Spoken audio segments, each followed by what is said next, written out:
nós vamos passar a pensar um pouco no tema que nós já temos estudado no nosso livro, que é ego transformado, né?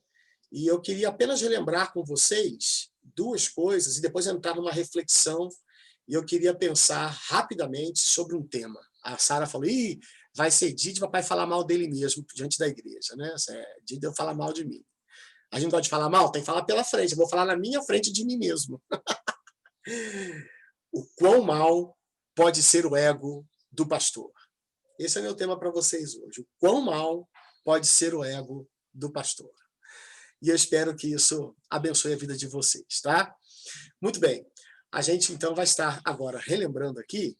Eu vou projetar para vocês, acho que só 3 telinhas do livro estão aí, ó. Está aí, aliás.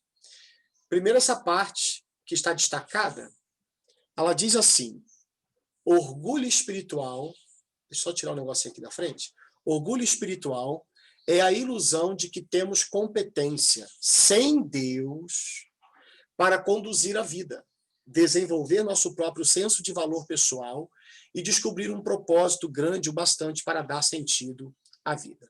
Isso é o orgulho espiritual. A ilusão, porque é um vazio. Estão lembrados? Se vocês olharem aqui um pouquinho anteriormente, ele vai tratar, em primeiro lugar, que a condição do ego sem Deus é que ele é vazio, né? E aí, falando sobre essa condição de vácuo dentro do ego, nós temos ele definindo que o orgulho espiritual é a ilusão, não é a realidade, é a ilusão de que temos competência sem Deus para conduzir a vida, desenvolver nosso próprio senso de valor pessoal e descobrir um propósito grande, o bastante para dar sentido à vida. Algumas vezes, eu não sei se vocês já pensaram nisso, algumas vezes eu reflito e percebo que é um erro a gente pensar que Satanás só faz o mal o tempo todo, no sentido de feitos. No sentido de feitos. No sentido de intenções, no sentido de que há sempre maldade envolvida, sim, sempre. Como todo ato humano. Nenhum ser humano sem Deus é melhor do que Satanás. Nenhum ser humano sem Deus é melhor do que Satanás.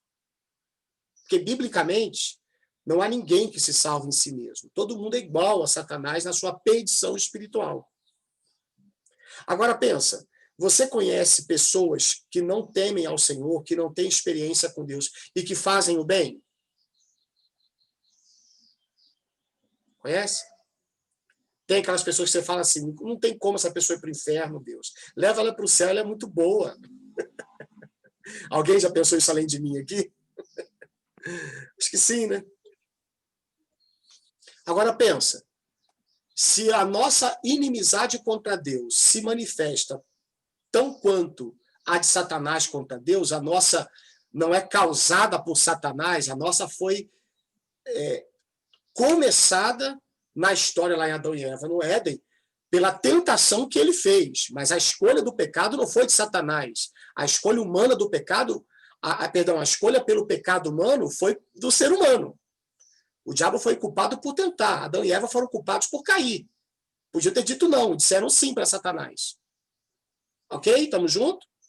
Então, nesse sentido, o pecado humano é tão voluntário contra Deus quanto é o de Satanás. Aí eu pergunto, se você conhece gente boa pra caramba, que não teme a Deus, que tem um orgulho espiritual ao ponto de se sentirem autossuficientes, ao ponto de pensarem que dão conta de si mesmos para terem uma vida digna, você acha que Satanás também não tem lá pensamentos de que ele é uma pessoa boa?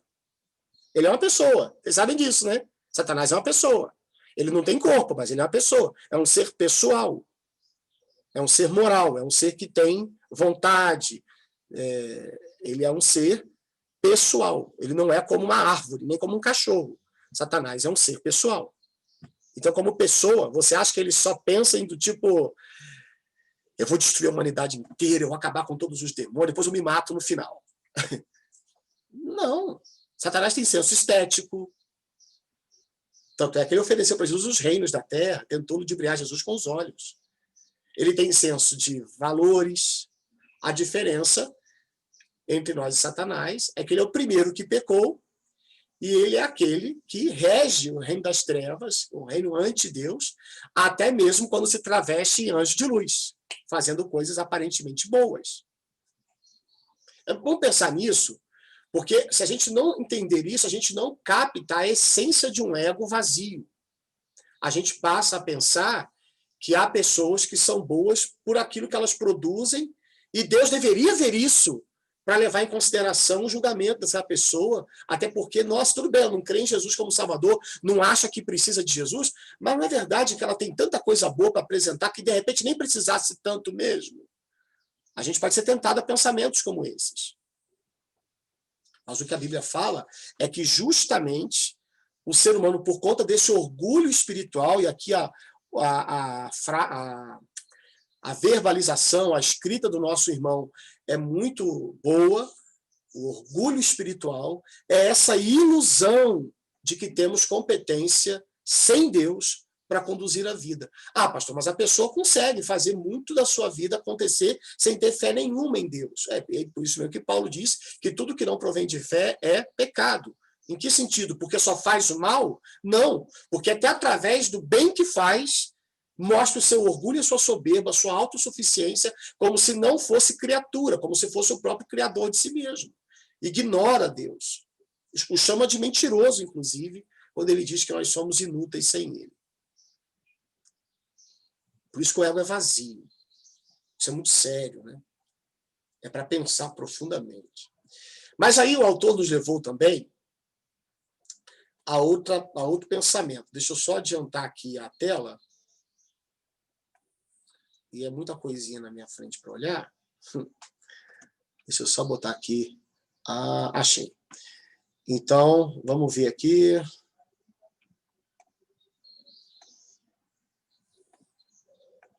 A outra tela que eu queria mostrar para vocês é essa aqui. Ó. O tempo inteiro, o ego exige que avaliemos nossa aparência e a maneira em que somos tratados. É comum reclamarmos que alguém feriu nossos sentimentos, mas os sentimentos não podem ser feridos. É o ego que se sente machucado. Ele dá aqui destaque, né? Ele bota em itálicozinho, tá deitadinha a letrinha, dando para a gente que ele quer destacar isso e também em relação ao ego aqui, né? Então nós temos, é comum reclamarmos que alguém feriu nossos sentimentos, mas os sentimentos não podem ser feridos. E o ego que se sente machucado. Mais adiante, ele colocou assim: o ego nunca se sente feliz, vive chamando a atenção para si. Ou seja, ele aqui está falando da segunda questão que nós vimos semana passada, que é que o ego, além de vazio, é um ego dolorido. A gente tem um ego machucado, um ego ferido, né? Sentimentos são naturais. Aquilo que é bom nos dá alegria, aquilo que é ruim nos dá tristeza. Isso em si não é a dor. A dor está quando eu relaciono ao meu ego que as coisas acontecem de ruim porque não me valorizam, não me reconhecem, não me dão valor devido, como ele bem escreveu aqui na tela anterior que eu passei para vocês. O ego exige que avaliemos nossa aparência e a maneira em que somos tratados. O tempo todo a gente avalia a realidade a partir de que conexão isso tem com o nosso ego. Ele é como se fosse um grande buraco negro, né? Tudo tem que girar em torno dele. E isso dói, porque a vida não gira em torno da gente. A vida não gira em torno de mim. O ministério pastoral da Quinta Igreja não gira em torno de mim. Gira em torno de Jesus. E aí eu queria colocar para vocês, tendo essa relembrança rápida, nós vamos continuar vendo o que o autor colocou para a gente quando voltarmos a estudar esse livro, mas depois de vermos que o ego é vazio e dolorido, eu orei ao Senhor e pedi a Ele uma palavra para trazer para os irmãos nesses 2 domingos, nesse domingo agora, o outro não sei como é que vai ser, daqui a pouco eu digo por quê, mas eu pedi a Deus e eu pensei em trazer para vocês um desdobramento daquilo que nós já tínhamos visto no domingo passado. Falando de mim, falando da minha própria pessoa. Eu tive uma experiência ruim comigo mesmo de novo, como quase sempre tenho. Hoje de manhã tive de novo também. E eu acho que eu vou ter daqui ainda hoje mais algumas vezes, quem sabe amanhã, quase que certamente. Essa semana eu tive uma experiência, hoje é domingo, foi sexta-feira, a Bianca precisou ir ao IENF para já dar uma arrumada nas coisas lá para o trabalho dela. A gente foi cedo, saímos bem cedo, e não deu tempo dela tomar café, porque a pessoa que estava esperando lá tinha hora, né, para trabalhar, e a Bianca se atrasou um bocadinho aqui, na arrumação de levar as coisas que precisava levar, não deu tempo de tomar café. Aí, Paulo, eu fui lá também trocar o ukulele da Sara, da Ana Luísa, aliás, porque veio com um defeitozinho. E aí eu esperei a condição abrir, fui trocar, na volta com aquela caixinha grande, papelão debaixo das axilas, do braço, eu venho e eu penso assim, puxa, minha esposa não tomou café. Eu vou comprar um café na rua, pãozinho com manteiga, e vou levar para ela. Mas eu vou na melhor padaria que ela gosta. Dona Emília, eu acho que é Dona Emília, subindo das Brownies ali. Ela gosta daquela padaria ali.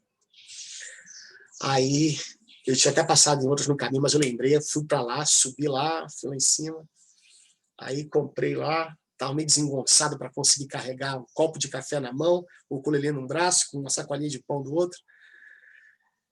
E aí, quando eu chego no IENF, nesse percurso eu estou me sentindo o melhor marido de todos, né? Porque, poxa, afinal de contas eu estou, né, trabalhando pela minha esposa para se sentir bem. E aí o ego só inflando, tá lembrado do Tim Keller? Só inflando, né? Eu sou o cara, eu queria cantar, esse cara sou eu queria cantar. Aí, quando eu chego no IENF, eu vou lá na porta, na frente ali, bato, chamo, ninguém atende, aperto lá no telefone, ninguém atende. E eu com um copo quente na mão, com o ukulele aqui do lado, com o pão do outro, eu comecei a ficar com o meu ego dolorido. Ai, como é bom a gente ouvir a palavra, né? E aprender a se analisar à luz da palavra. E aí eu comecei a ficar assim, pô, mas como é que pode uma coisa dessa? Eu fiz um negócio pela Bianca, rapaz, eu estou aqui tentando entregar e ela não aparece. Você quer ajudar a pessoa e a pessoa não facilita, rapaz. Aí eu fui lá atrás. Entrei pelo portão de trás, lá onde ficava, eu acho que é EJA, Educação de Jovens e Adultos, que funcionava lá atrás do IENF. Tem alguma coisa nova lá hoje. Já antiga que seja, mas é alguma coisa diferente. Há muito tempo eu não entrava lá. Aí eu vou lá atrás, tinha uma porta aberta lá para o IENF, tem um muro ali, né? Eu fiquei com a cabeça para cima e gritando lá, e tinha uma moça do lado com um telefone que não acabava a ligação, queria perguntar como é que eu fazia para ter contato com alguém ali dentro, e isso estava me levantando o meu estresse. Aí eu pego o telefone para ligar para a Bianca, e eu ligo. Lembra do cântico? Liga nessa hora. E eu ligava em outra hora, também não adiantava nada. O café estava esfriando, eu já estava por conta. Até que eu vou de novo à porta de entrada na frente, tinha um senhor lá, e aí de repente vem a minha digníssima andando do tipo, não estou sabendo de nada, né? E não estava mesmo. Estava trabalhando, tadinha. E aí eu vou entregar para ela, chateado, porque ela me fez esperar ali. Olha, se vê uma coisa dessa. Eu estava todo desengonçado, querendo agradar. E, irmãos, aquilo me subiu, aquele velho homem. Aí eu entreguei para ela, não estava muito romântico, não fui grosso, mas também fui meio indiferente, tipo zero à esquerda. Toma aí, ó. Cumpri o ritual, toma, deixa eu ir embora. Tem que ir embora. Aí fui embora. No caminho, aquela luz, né? Lembra do ego? Lembra lá do ego transformado, garoto? Então, viu como é que você precisa lutar contra você mesmo? Porque você não queria fazer bem para sua mulher? Ela estava trabalhando. Ela não estava lá de bobeira, vou ficar me escondendo aqui para Alex ficar bravo comigo. Não, ela estava trabalhando, não tinha nem consciência de que você estava ali esperando e tentando chegar perto. Você não queria agradar ela, dando para ela o pão? Você deu. Ela vai tomar café. Glória a Deus, você conseguiu. O que isso tem a ver com você estar chateado? Nada. Não faz o menor sentido eu estar chateado. Estão percebendo? Mas o ego é assim. Mas você não é crente? Pois é. Pois é. Hoje, quando a Bianca saiu com a Lívia para ir para o trabalho, eu me lembro que chegou uma mensagem para mim, ela dizendo, Alex, esqueci meus documentos em casa, não tem um documento meu aqui. Na pressa, esqueci. Tem como você trazer para mim? Isso é claro, só você dizer onde está. E, cara, quando a sua esposa te manda buscar na bolsa dela alguma coisa, pode ter certeza, ali é o único lugar que não vai estar. Ah, isso é bom demais. É o único lugar que não vai estar, é ali. Pelo menos no meu caso aqui em casa é assim, né? São trocentas bolsas, tudo da Vitor Hugo, vocês sabem, da Prada, né? Só que Prada com H, Vitor Hugo com X, alguma coisa do tipo. Nada original. Aí, rapaz, tá na bolsa em tal lugar, no guarda-roupa. Tá bom, então. Eu vou lá, eu despejei a bolsa toda, só tinha 2 carteiras de motorista vencidas, mais nada. Meu Deus do céu. Essa mulher me deixa doido, rapaz. Aí eu ligo para ela, Bianca não está aqui, mas aí ela não atende a hora que eu ligo para ela. E aí a irritação vai subindo de novo. Ela fez isso para mim, para me fazer mal. Ela queria me afrontar, me fazer perder tempo. Ela escondeu de mim, mentiu, me falando que estava num lugar e não estava, não é? Claro que não. Tadinha. Trabalhando, uma pessoa desistiu de trabalhar hoje, aí teve que arrumar agora em cima da hora alguém que não compareceu para trabalhar. Como coordenadora, é a responsabilidade dela correr atrás. E aí, de novo, eu penso, por que eu estou sentindo isso? Por que eu estou ficando chateado porque eu não estou achando os documentos dela? Eu tenho que ajudar. E aí, consegui achar o CPF. Coloquei junto à carteira vencida mais próxima a carteira estava vencida do ano retrasado, a nova deve estar em algum lugar que eu não sei onde está também. E aí, quando ela conseguiu me atender, Alex, mas eu não sei então, sabe que eu perdi isso? Eu não sei, cara. Levei, fui lá rapidinho, cheguei lá, encontrei uma mulher aflita, precisando de afago, de alento, mas se deixasse pelo meu ego, eu ia tratar mal. Porque me fez, inclusive, não conseguir ter tempo de preparar algumas coisas que eu queria preparar para agora de manhã. Gente, se Deus não age com a sua graça, há uns anos atrás, isso daria uma briga. Sexta-feira, como já deu antigamente em nosso casamento. Lá atrás, nosso noivado, então, era terrível. Porque eu me sinto mal, o meu ego machucado, porque sempre é inflado, eu acho sempre que eu mereço um tratamento melhor, e porque não fui correspondido, eu fico dolorido. O que eu faço? Eu agrido, eu fico grosso. Ao invés de ajudar naquilo que é a dificuldade, eu sou inclinado a maltratar, a fazer mal. Se vocês estão me entendendo bem, eu não sei quantos são tão ruins quanto eu aí, mas o quão mal é o ego do pastor. É assim, nas intenções, lá no âmago do ser, lá no centro da nossa personalidade, lá onde o nosso caráter brota no nosso comportamento e nossa atitude, o ego faz com que você peque contra Deus e contra as pessoas o tempo todo. Porque o tempo todo você quer ser Deus e você quer ser o controlador da vida das pessoas. E aí, quando você não é correspondido, você pragueja, você trata mal, você fica de cara feia. E aí eu vou olhar para aquilo que eu vejo à minha volta e eu percebo que isso é a luta de alguns irmãos e algumas irmãs, né? O ego é tão maldoso, o ego é tão ruim, que a gente pode até mesmo, quando está enfermo, por exemplo, maltratar quem cuida da gente, porque eu me sinto merecedor de não precisar de tratamento de ninguém. Mas como estou precisando, eu fico chateado e eu agrido quem está me ajudando a me cuidar. Isso é o ego. É ele que faz com que a esposa esqueça, ou o marido esqueça a chave de casa, na casa do cunhado, da tia, sei lá de quem que você foi visitar, e quando você chega à porta da sua casa, cadê a chave? Não estava com você? Ih, esqueci lá na casa do botânico. Puxa vida, mas como é que pode uma coisa dessa? Pode, seres humanos esquecem as coisas. É natural. A gente passa por isso. Mas aí acabou, briga, trata mal, né? É o caso do marido que marca um compromisso e, de repente, no trabalho, era para sair às 6, sai às 6h30, às 7 horas. Involuntariamente, necessariamente, precisa, para manter o sustento da família, ficar um pouco mais. e aí encontra uma mulher super mal-humorada, ou o contrário disso, né? Um homem que, quem sabe, até mesmo decide não vou falar mais durante uma semana. Vou ficar quieto. Estou chateado. Me deixou esperando. Captaram a ideia? Quem faz isso? Seu ego. Agora, como é que está a sua luta contra ele? Como é que está a sua... Pastor, porque nem sempre acontece involuntariamente, não. Acontece, às vezes, a pessoa pecar mesmo contra a gente e fazer uma coisa errada contra nós. Sim, ok. Só que a Bíblia fala, está escrito na sua Bíblia, no Salmo 51, que Davi pecou contra Deus e somente contra ele. Porque todo pecado primeiro é contra Deus. O meu ego não é o padrão de justiça que diz que alguém merece castigo porque errou contra mim. Quem erra contra mim, primeiro errou contra Deus. E se Deus o perdoa? É em Cristo. E se essa pessoa se arrepende, vem até mim, eu tenho o direito de não fazer com que ela se sinta perdoada? Ou eu, como instrumento de Deus, deveria justamente me colocar no lugar do Senhor como aquele que vai ser representante, reprodutor, aquele que reflete o amor do Senhor e estende a mão de graça? Porque Deus não nos trata segundo as nossas iniquidades. Ele nos trata segundo as suas misericórdias.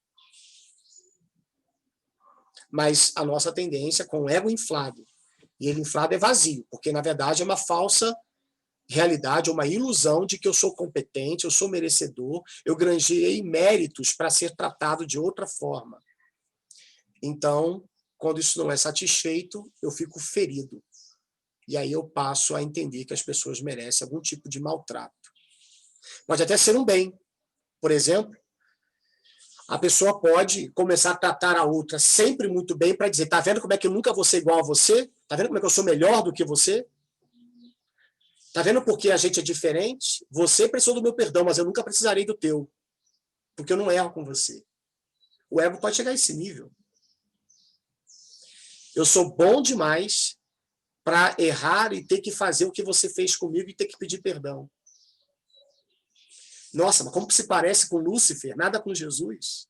Parabéns. Você parece um anjo de luz, caído do céu.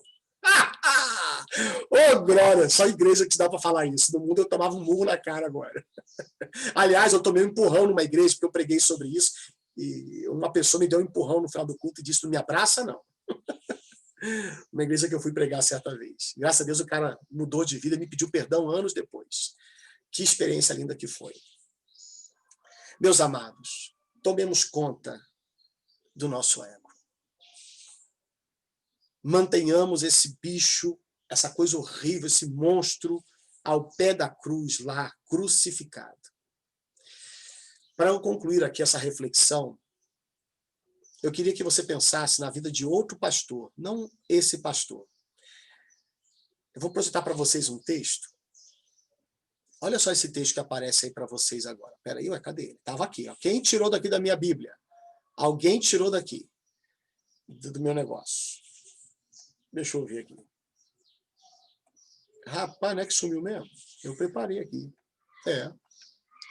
Eu acho que eu fechei sem querer e não salvei. Mas você pode abrir sua Bíblia aí, no texto de Romanos, capítulo 7.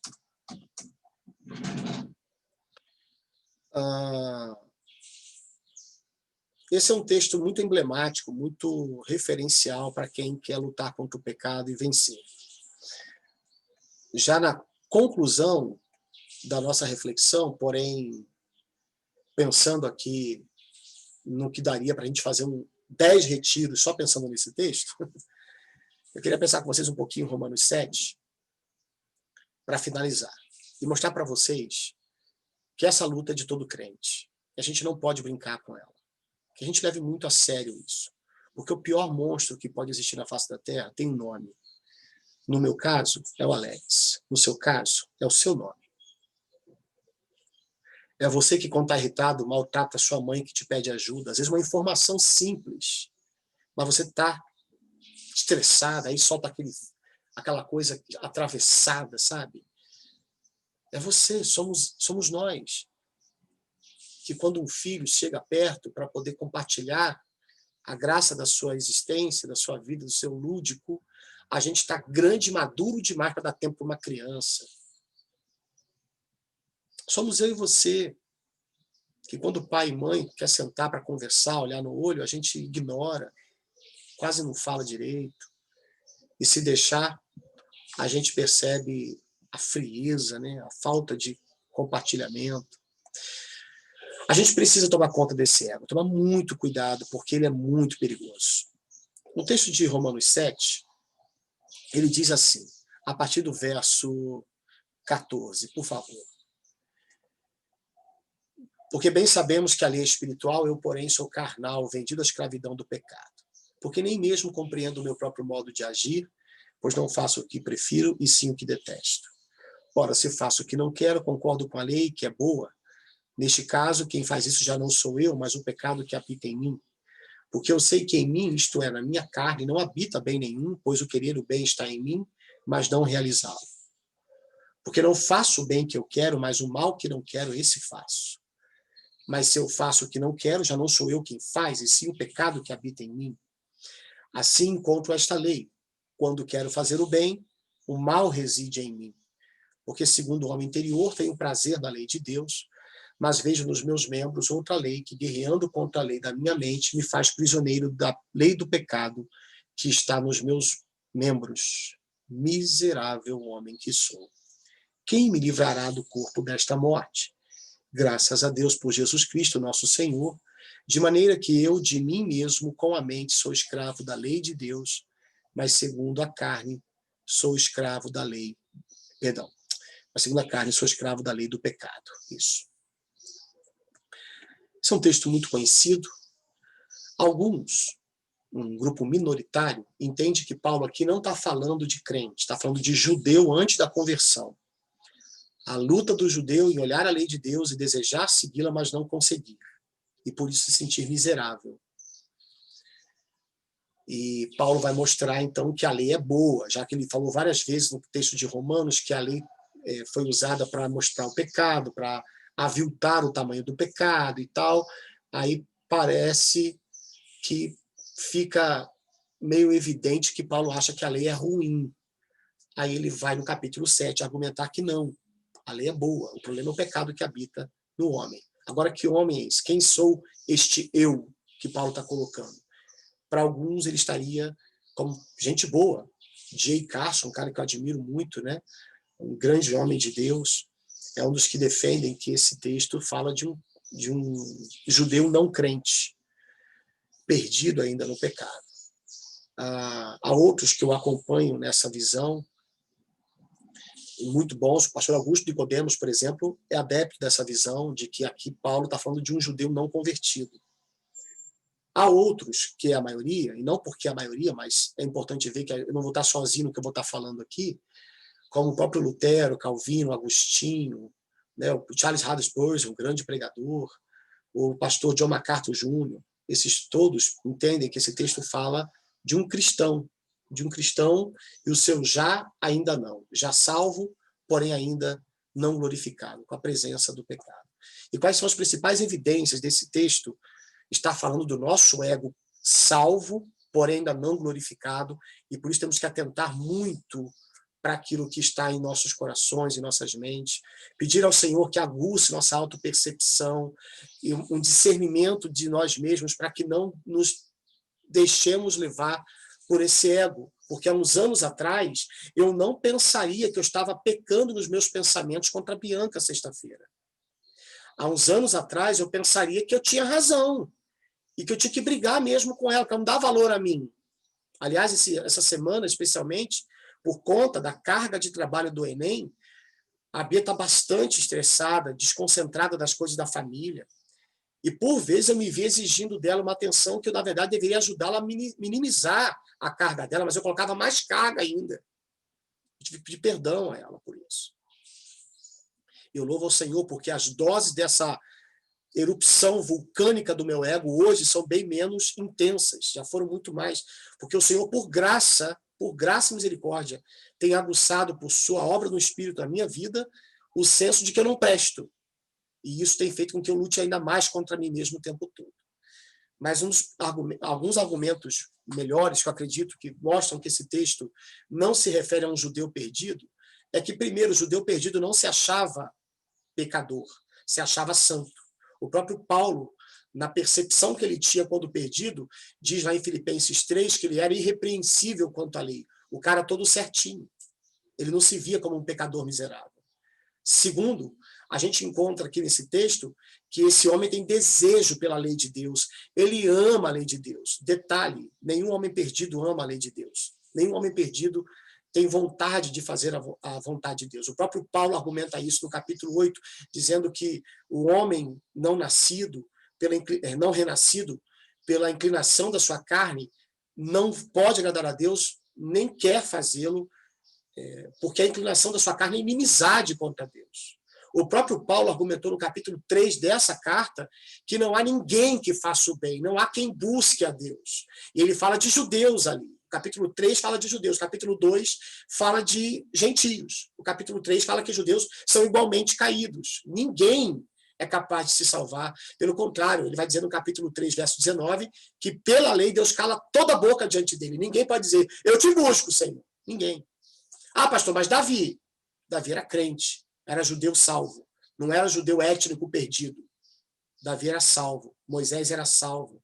Por isso que Davi, no Salmo 51, fala, eu não vou te dar sacrifícios, eu vou te dar um coração quebrantado, porque eu conheço a graça.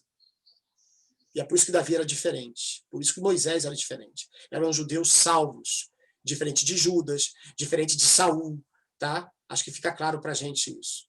Então, esse texto certamente fala de cristãos. É aquilo que eu entendo ser correto, com o contexto geral das Escrituras, inclusive. Isso posto, eu concluo dizendo, assim como Paulo, tome cuidado com o seu ego.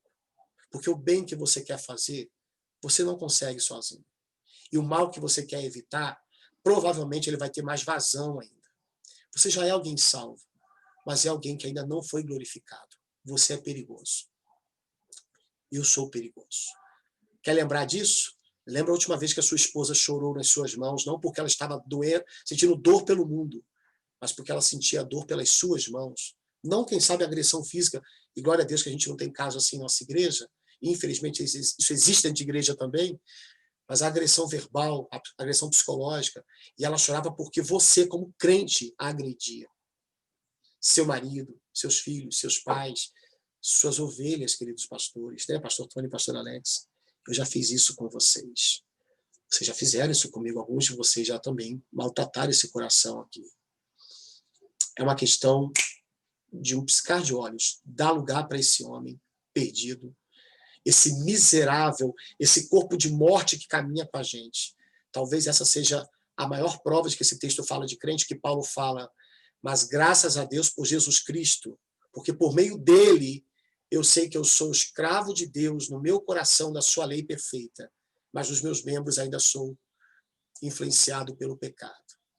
É assim que ele conclui, e ele fala de Jesus na sua vida. Ele não está falando de alguém que não teve uma experiência com Jesus.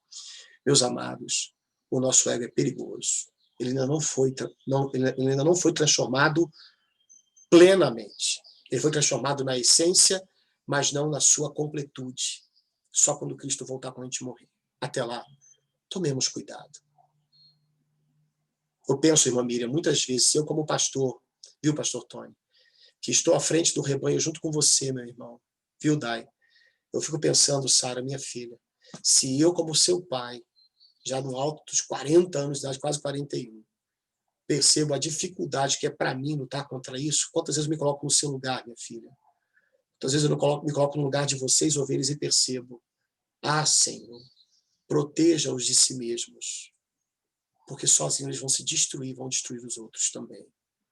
Que isso gere em nós um senso de misericórdia, de paciência, de luta constante, de não distração, um senso de auto-humilhação, um senso de paciência com as palavras, tardios no falar, subiu um pouquinho o vermelho na cara, esquentou o rosto, as bochechas esquentaram, fica quieto. O que vem desse ego que está inflando é problemático. Espera. Isso é covardia, isso é falta de ação, isso é ser omisso. Não. Isso é prudência. Calma. Não tome decisões. Mas eu não estou sentindo. Não haja pelos sentimentos, haja pela sua crença. Porque os sentimentos são fruto de um ego que ora está bem, ora está mal. Cuidado. Vocês vão entender essa palavra? Amém? Sim ou não? Antes da gente orar, eu não sei se alguém, além de mim, gostaria de pedir perdão por algo que tenha feito essa semana. Eu falei da minha esposa, disse para ela que eu faria isso aqui, ela me autorizou. Eu não sei se alguém gostaria de colocar, olha pela minha vida, eu também tenho uma dificuldade na minha família, no meu trabalho, para ter que pedir perdão, isso aqui me ajudou, preciso tomar cuidado. Eu não percebi que eu era tão perigoso assim. Se alguém quiser compartilhar antes, 2 pessoas aí, a gente vai estar orando juntos. Só para dar mais coragem para quem não está fazendo fazer. Pastor Alex, eu me incluo aí nesse pedido de perdão aí. Eu também devo muito à minha esposa em maltratá-la, né? Psicologicamente, e não ver o amor, muitas vezes, dela por mim, e qualquer coisa me aborrecer com ela, né? Ontem mesmo aconteceu isso, você falando aí, eu me lembrei de ontem, então eu gostaria de pedir perdão também a Deus, né? E orar por mim aqui também, nesse sentido. Obrigado, pastor Tony. Aqui temos compartilhando a irmã Pamela no chat, que infelizmente estamos juntos nessa, né? É fato. E que bom que, felizmente, estamos nessa infelicidade juntos. Essa infelicidade não é solitária, a gente pode caminhar junto e lutar junto. A Daiane Alex também coloca, gostaria de né? Só para terminar aqui, irmã Francisca, o chat, a Daiane coloca que tem dificuldade de se controlar no trabalho, às vezes coisas indevidas são faladas, né? E tem que se controlar até em relação a xingamentos por causa da ira, né? Ai, pastor, vi isso, né? Pois é, se a gente for filmar a casa de cada um... na minha nunca tem um xingamento. Deixa Deus filmar o seu coração e colocar som no que você sente. Misericórdia, vai sair um esgoto daí, de vez em quando. Como é que você sabe disso, pastor? Porque eu sou igual a você. Só você tem vergonha de falar. A gente não teve. Fala, tia Francisca. Eu também gostaria de pedir perdão, pastor, pelos meus erros. Às vezes eu me irrito com a minha filha, a Mônica, que mora mais pertinho de mim, né? E às vezes é de mim mesmo, sabe? Às vezes eu reclamo com ela, às vezes, Mônica, mãe, pensa. Às vezes ela se irrita comigo, eu me irrito com ela também. Peço perdão, porque às vezes eu que estou errada. Aí depois eu chego, minha filha, me perdoe. E às vezes eu reclamo, até choro, porque ela está sempre perto de mim, me ajudando, e eu estou reclamando.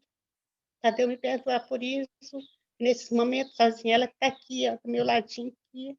E eu sinto, às vezes, raiva, às vezes, é que não sei, eu falo, o sangue sobe, aí depois eu falo, ai, Senhor, me perdoa por isso. Amém, irmã Francisca. Obrigado por compartilhar, viu? Não é errado a gente condenar o erro. O errado é a gente se sentir ferido como se fosse só contra a gente merecesse coisa melhor. A gente condena o que tem que condenar em Cristo e perdoa em Cristo. Não tem nada a ver com a gente. Mas a gente é assim, né? Vamos lutando junto. Se ninguém mais... Irmão Gilson? Pastor, eu também quero pedir perdão também, porque essa semana, e como eu já pedi oração também, né, o pastor Tony esteve aqui conversando com a gente, eu também tenho um problema. Eu só falo, é a hora de procurar alguma coisa. Meu pai, eu peço muito a Deus que Ele tira esse ego ruim que a gente tem, como o senhor falou. É na hora de procurar e não achar aquilo, aonde colocou. Tá ali, não tá. Meu filho, a gente fica. É aí que né? É complicado. Essa semana a coisa aqui complicou um bocadinho por causa disso. Mas, graças a Deus, está tudo tranquilo. A gente conversou, nós já está tudo em paz. Deus é muito bom, Deus mostra a verdade para a gente. Também obrigado, irmão Gilson. Obrigado por compartilhar também.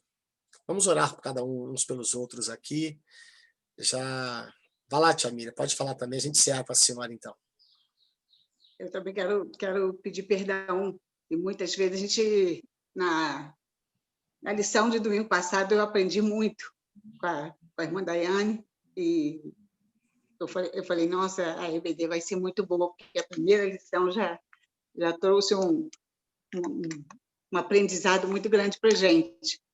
E até mesmo, eu estou falando de mim por causa desse tempo que eu estou passando com essa dificuldade de enfermidade, e tem hora que eu fico pensando assim, poxa, parece que as pessoas não estão tá achando que eu não estou com nada, eu não estou sentindo, mas realmente a pessoa vai achar que eu não estou com nada, ela não está sentindo o que eu estou, né? Então, a gente, às vezes, o nosso ego quer que a pessoa sinta o mesmo que eu estou sentindo. Então, se eu estou sentindo uma tontura, né, o senhor não sabe como é que é a tontura que eu estou sentindo, eu tenho que falar, eu tenho que, né, me expressar. E muitas vezes eu ficava imaginando, eu nem falava nada e ficava imaginando, poxa, ninguém falou nada, eu estou tão ruim, parece que ninguém está vendo, e eu queria correr atrás dos médicos, mas eu dependo de alguém, e até chegou um dia que eu falei aqui em casa, eu falei, tá bom, ninguém quer ir comigo, então ninguém pode ir comigo, então eu vou sozinha mesmo, se eu me atropelar na rua, de aconteceu alguma coisa na rua, aconteceu, não tem problema.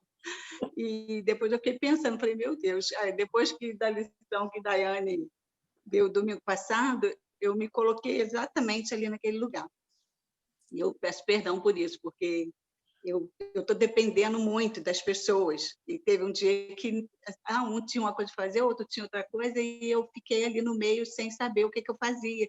E eu tinha que ir lá no médico. Então eu falei, tá bom, eu vou sozinha, não tem problema não. Então, e hoje eu vejo que foi o meu ego, porque eu sabia que eu não podia ir sozinha. Não precisava nem ter falado, porque eu não podia ir sozinha. Mas Daiane, ela foi lá nesse ponto, exatamente, que às vezes o nosso ego é tão grande que a gente quando está doente, a gente se coloca pior ainda para poder o outro se sentir mal.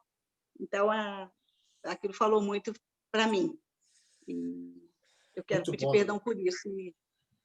E hoje também, graças a Deus, mais essa lição. A gente vai apanhar muito junto ainda. Oi, desculpa, acabei desligando aqui, precisa dar-se concluído. Liga de novo aí, liga aí, pode concluir. Vai. Foi exatamente como o senhor contou que o senhor fez de levar o café para a Bianca. Ela não sabia que o senhor ia comprar o café, ela não sabia, né, e assim, lá no seu fundo, poxa, eu estou fazendo bem, não acho, então a gente já começa a ficar com aquela raiva da pessoa. Sim. E a pessoa não sabe que a gente está, né, ia fazer aquilo. É igual você fazer uma surpresa para a pessoa e ia chegar lá, a pessoa não está em casa para receber a surpresa e você fica com raiva, né? Exato. Poxa, eu fiz a surpresa e a pessoa não estava nem em casa, a gente ainda fala assim, né? Não estava nem em casa para receber. Mas ela não sabia que ia ter surpresa, né? Exato, então, exato. Muito bom. O nosso ego é difícil, mas a gente vai aprender. Vamos chegar lá. Vamos juntos. Quando o Cristo voltar, quando a gente morrer, a gente aprende. Ou então, não fazem a surpresa para mim e pronto. Eu achava que eu merecia, ninguém lembra de mim no meu aniversário, não ligaram ninguém para mim. Ué, por que ninguém ligou para mim no meu aniversário? Será que esqueceram só? Ou será que eu estou meio avesso? O pessoal está com medo de mim, meio escabreado? Andei plantando um tanto de inimizade, as pessoas não estão tão ligadas a mim mesmo. Né? Tem que pensar, né? Eu não ando junto, não faço nada junto, não compartilho nada da vida, como é que eu vou saber? Como é que as pessoas vão saber? Até que é meu aniversário naquele dia. Né? É para a gente pensar. O nosso ego é muito perigoso. Vamos orar por isso. Vamos pedir graça. Feche seus olhos agora. Eu agradeço aos irmãos que compartilharam, porque quando a gente faz isso, a gente mostra que a luta não é só de um, é de todos. Na verdade, se houver alguém que diga, eu já venci tudo isso, das duas, uma. Você tem que morar lá na SAF um dia, para no dia seguinte ir para o cemitério, ou você é mentiroso. Peca ainda mais pela mentira. Porque só venceu isso totalmente quem já morreu. Fora isso, não tem como. Quem morreu em Cristo venceu. A gente não. Vamos morrer lutando. Então vamos juntos. Pode contar comigo, com os irmãos. E eu espero poder contar com vocês. Porque se a Bianca tiver um homem que não lute contra si, esse pastor faz muito mal para ela. E para vocês. Vamos orar. Dá-nos a tua graça, Senhor. Aquela graça que Davi escreveu no Salmo 103. Aquele crente, aquele homem cristão do Antigo Testamento, que refletia Cristo antes da história de Cristo acontecer. Ele era uma placa indicativa para frente. Nós somos aquela que indica para trás. Todos nós nos centralizamos em Cristo. E porque era um crente, Senhor, sabia que não era pelo cumprimento da lei que seria salvo, mas pelo exercício da graça soberana do Senhor sobre a vida dele. Assim nós também hoje, como Paulo nesse texto, graças a Ti, ó Deus, por Jesus Cristo nosso Senhor. Porque sim, conquanto em nossos membros ainda existe a lei do pecado, debaixo da qual estamos, ainda que não mais escravos, no sentido de não podemos escolher não pecar, mas ainda escravos no sentido de não podemos nos libertar da presença do pecado. Nós não temos essa escolha. Aprove ao Senhor nos permitir ainda nessa vida experimentarmos a presença do pecado diariamente. E se a gente não toma conta disso, a gente perde a noção da graça que nos salvou, deixa de ser grato a Ti, passamos como um buraco negro, com uma supergravidade, querer que tudo gira em torno da gente. E aí é Deus. A menor aparência, nem sequer uma falha, mas uma menor aparência de falha, com o nosso ego inflado, nos leva a uma dor terrível que nos faz gritar, agredir, machucar. Nos ajude, Senhor, porque a Tua palavra nos dá a certeza de que não só não há condenação para quem está em Cristo, como há um poder, o poder da graça, que nos faz ter o poder para viver a vida de Cristo em nossas vidas. Sim, é possível vencer o pecado. Mas para isso a gente precisa escolher lutar primeiro. Nunca vem de graça. Sempre é uma luta. Que não esmoreçamos nela. Abençoe os maridos, as esposas aqui, assim como eu, casado. Abençoe os pais e mães aqui, assim como eu, Deus, que sou pai. Abençoe os filhos aqui, Senhor, assim como eu sou filho. Abençoe aqueles que são solteiros, como um dia já fui. Abençoe aqueles que são viúvos, como um dia serei, se assim o Senhor quiser. Mas que não importando a fase da vida, a idade, a condição da saúde financeira, que nós possamos buscar em Ti vitória contra o nosso próprio ego diariamente. Porque nessa vitória, solteiros, casados, pais, filhos, viúvos, ricos, pobres, enfermos, sãos, darão graças por Jesus Cristo. Serão felizes no Senhor e farão bem a quem tiver à sua volta. As circunstâncias serão apenas meios da graça para se revelar o poder do Teu amor. Mas não importa a circunstância mais favorável, se o ego for o centro da nossa vivência, nós estragaremos tudo, Senhor, como tantas vezes fazemos. Perdoa-nos, restaura-nos, santifica-nos, nós te pedimos em nome de Jesus. Amém. Muito bem, meus irmãos. Obrigado. Acabou passando um pouquinho do tempo que eu esperava usar, mas foi muito importante poder conversar com vocês sobre o que nós conversamos aqui. Nós vamos subdividir agora em grupos de oração e a gente vai estar aí usando o tempo que nos resta para clamarmos ao Senhor uns pelos outros, pelos pedidos que nós teremos. Teremos apenas 3 grupos de oração, tá bom? E a gente vai estar assim depois liberado.